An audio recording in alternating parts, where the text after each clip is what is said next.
não te permitir atividade de risco alto mais. Em 30 de agosto, 23 de dezembro de 2021, não te permitir atividade nem evento não riba 100 pessoas mais. Isso significa que não te permitir evento não bailável tampouco, nem mais que evento de menos que 100 pessoas.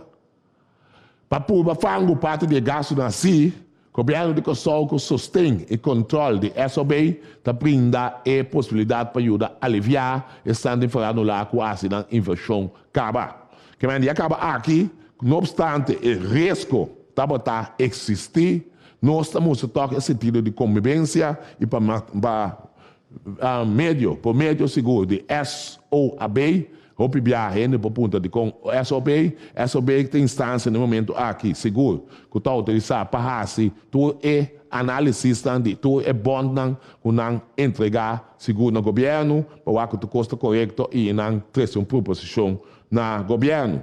Não te permitir aglomeração de mais que 4 pessoas junto. Diz que o senhor Cornelius lhe dá uma ampliação mais ampla à base de experiência no vasto que tem aqui.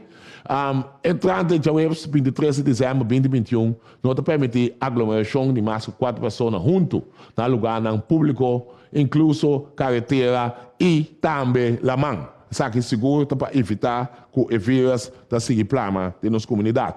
Que pisa seguro e aí não caminha com seguro, tem aglomeração, Caracas Bay, Salinha, Rooseveltweg, área de Palo Branco e diferentes outras áreas seguro, não também permitir para ter aglomeração costumar. Se você compra coisa, você compra coisa no estabelecimento, que tem banda, se você compra produto, e depois você seguir a ruta.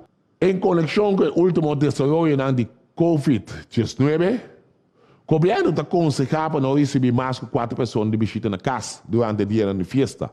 Está recomendável também para mais que possível, se ainda tem área livre e off caminho de bom ventilação e manter distância.